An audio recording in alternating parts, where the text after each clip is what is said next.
किसी ने सत्य ही कहा है कि अगर हमारी उड़ानें देखनी हैं तो कह दो आसमां से अपना कद थोड़ा और बड़ा कर ले।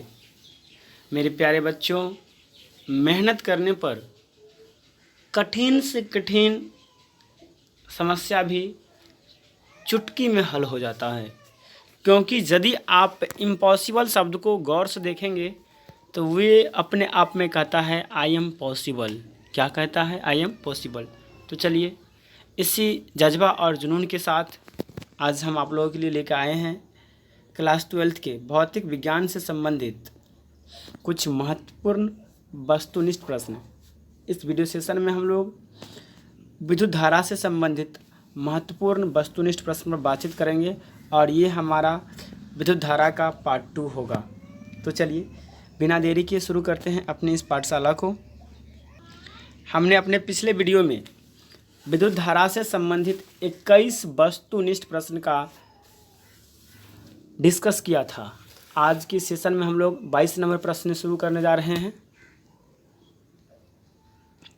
और जैसा कि पहला प्रश्न कहता है, विद्युत हीटर में जिस पदार्थ का प्रयोग किया जाता है वह है। तो देखिए, विद्युत हीटर में नाइक्रोम का प्रयोग किया जाता है। किसका प्रयोग किया जाता है? नाइक्रोम का। बल्ब में टंगस्टन का प्रयोग किया जाता है। तो विद्युत हीटर में किसका प्रयोग किया जाता है? नाइक्रोम का। यानी अपना सही आंसर क्या हो जाएगा? डी। अगला प्रश्न कहता है कि धात्विक चालक का ताप बढ़ाने पर उसका प्रतिरोध। तो देखिए, जैसे ही आप धात्विक चालक का ताप बढ़ाएंगे तो उसका प्रतिरोध क्या होगा? बढ़ जाएगा। यानी 23 का सही आंसर क्या हो जाएगा? बी, यानी बढ़ जाता है। अगला प्रश्न कहता है कि एक सूखे सेल का विद्युत वाहक बल 1.5 वोल्ट है तथा आंतरिक प्रतिरोध 0.5 ओम है। यदि सेल एक बाहरी प्रतिरोध में 1 एम्पीयर की धारा भेजता है तो सेल का विभवांतर होगा। तो सेल का विभवांतर क्या होगा? तो यदि आप इसे कैलकुलेट करेंगे तो यहाँ से आपको आंसर मिलेगा 1 ओम। यानी 24 का सही आंसर हो जाएगा बी।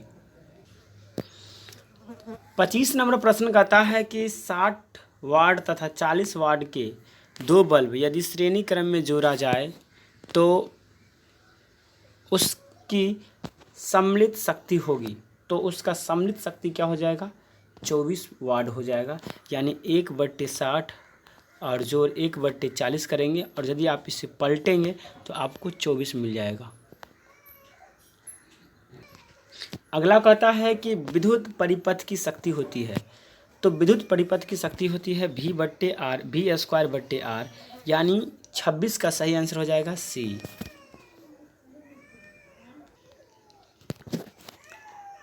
सत्ताईस विद्युत वाहक बल का सेल जब परिपथ में जोड़ा जाता है तो 5 एम्पीयर की धारा प्रवाहित होती है।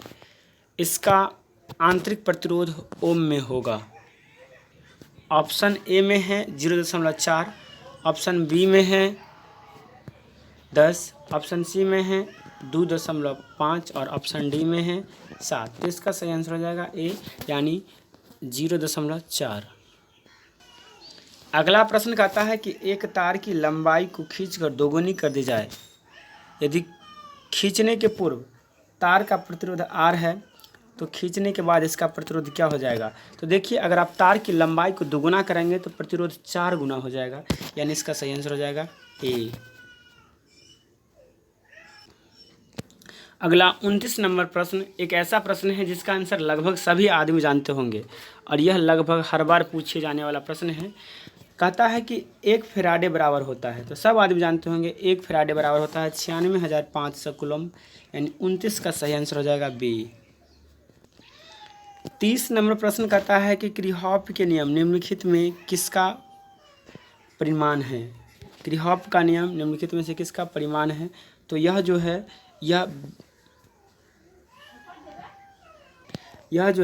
यह विद्युत क्षेत्र के संरक्षण के चरित्र का पालन करता है। यानी इसका सही आंसर हो जाएगा बी। अगला प्रश्न कहता है कि एक ही धातु के बने दो तार ए तथा बी की लंबाई समान है।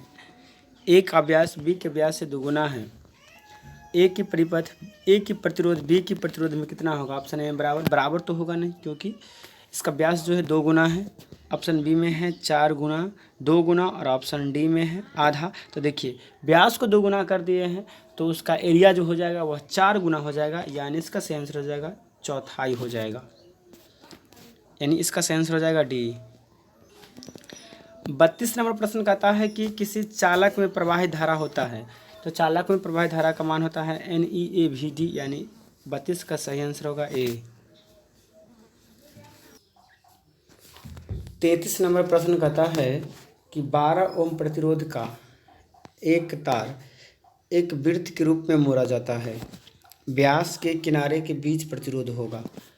ऑप्शन ए में है 32 ओम, ऑप्शन बी में है 62 ओम, ऑप्शन सी में है 90 ओम और ऑप्शन डी में है 12 ओम। तो इसका सही आंसर होगा ऑप्शन ए यानी 32 ओम। 34 नंबर प्रश्न कहता है कि विद्युत वाहक बल का बीमा होती है या विद्युत वाहक बल का बीमा है। देखिए ये सबसे वीवीआई प्रश्न है और इसका सही आंसर होगा ml² T-3 और एम्पियर यूनिवर्स, यानी इसका सही आंसर हो जाएगा डी।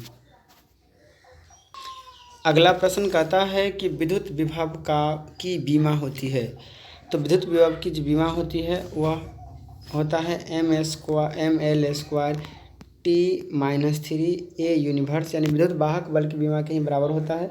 तो इसका सही आंसर हो जाएगा ए। 36 नंबर प्रश्न कहता है कि यदि एक तांबे के तार को खींचकर उसकी लंबाई 1% बढ़ा दी जाए तो प्रतिरोध में प्रतिशत वृद्धि होगी। तो अगर 1% आप लंबाई को बढ़ाएंगे तो प्रतिरोध में जो परिवर्तन होगा वह होगा 0.2%, यानी 36 का सही आंसर हो जाएगा ए। 37 नंबर प्रश्न कहता है कि किसी तार का प्रतिरोध कैपिटल आर, लंबाई स्मॉल एल, कास्ट पृष्ठ का क्षेत्रफल कैपिटल ए, तो विशिष्ट प्रतिरोध तथा विशिष्ट प्रतिरोध यहाँ पर रो छोड़ दिया है तो तब तो देखिए आर बराबर, तो अगर विशिष्ट प्रतिरोध को अगर आप रो मानते हैं तो इसमें एक संबंध होता है आर बराबर रो एल बट्टे ए होता है। ये प्रतिरोध चालक के प्रतिरोध का ये फार्मूला होता है आर बराबर रो एल बट्टे ए। इस प्रकार से इसका सही आंसर को आप देखेंगे तो हो जाएगा ए, यानी 37 का सही आंसर लग रहा है ए। 38 नंबर प्रश्न कहता है कि विशिष्ट प्रतिरोध या प्रतिरोधकता कैसा मात्रक होता है, तो विशिष्ट प्रतिरोध का मात्रक क्या होता है? ओम मीटर। क्या होता है? ओम मीटर, यानी 38 का सही आंसर क्या होगा? ए। 39 नंबर कहता है कि विशिष्ट प्रतिरोध या प्रतिरोधकता की बीमा होती है, तो विशिष्ट प्रतिरोध या प्रतिरोधकता की जो बीमा होती है वो है ml³ T-3 और I-2, यानी 39 का सही आंसर होगा ए। 40 नंबर प्रश्न कहता है कि विद्युत हीटर में जिस तत्व का व्यवहार किया जाता है वह है, तो विद्युत हीटर में प्लेटिनम का प्रयोग किया जाता है, यानी इसका सही आंसर हो जाएगा बी। विद्युत हीटर में नाइक्रोम का प्रयोग किया जाता है। किसका प्रयोग किया जाता है? नाइक्रोम का प्रयोग किया जाता है। विद्युत हीटर में किसका प्रयोग किया जाता है? नाइक्रोम का। देखिए विद्युत हीटर में प्रयोग किया जाता है नाइक्रोम का, अब विद्युत बल्ब में प्रयोग किया जाता है टंगस्टन का। तांबा का प्रयोग अलग होता है तार बनाने में और ये प्लेटिनम का प्रयोग नहीं होता है, यानी इसमें किसका प्रयोग होता है? नाइक्रोम का प्रयोग होता है। 40 का जो सही आंसर होगा वह होगा डी। अगला प्रश्न कहता है, और अगला ये अंतिम प्रश्न है, कहता है कि शोधित विद्युत ऊर्जा। देखिए शोधित विद्युत ऊर्जा जो होता है वह विभवांतर के समानुपाती होता है। किसके समानुपाती होता है? विभवांतर के समानुपाती होता है, यानी 41 का अपना सही आंसर हो जाएगा बी। तो ये था विद्युत धारा से संबंधित वस्तुनिष्ठ प्रश्न का पार्ट 2। आपको कैसा लगा ये वीडियो कमेंट सेशन में ज़रूर बतलाइएगा। साथ ही साथ हमारे सेशन को लाइक कीजिए यदि आपको अच्छा लगा है तो। अगर आप हमारे चैनल पर नए हैं तो इसे सब्सक्राइब कर लीजिए एवं बेल आइकन को भी दबा दीजिए तथा अपने दोस्तों को भी शेयर कीजिए ताकि उन्हें भी हमारे इस वीडियो का लाभ मिल सके। तो चलिए इस वीडियो के लिए इतना ही। जय हिंद, जय भारत।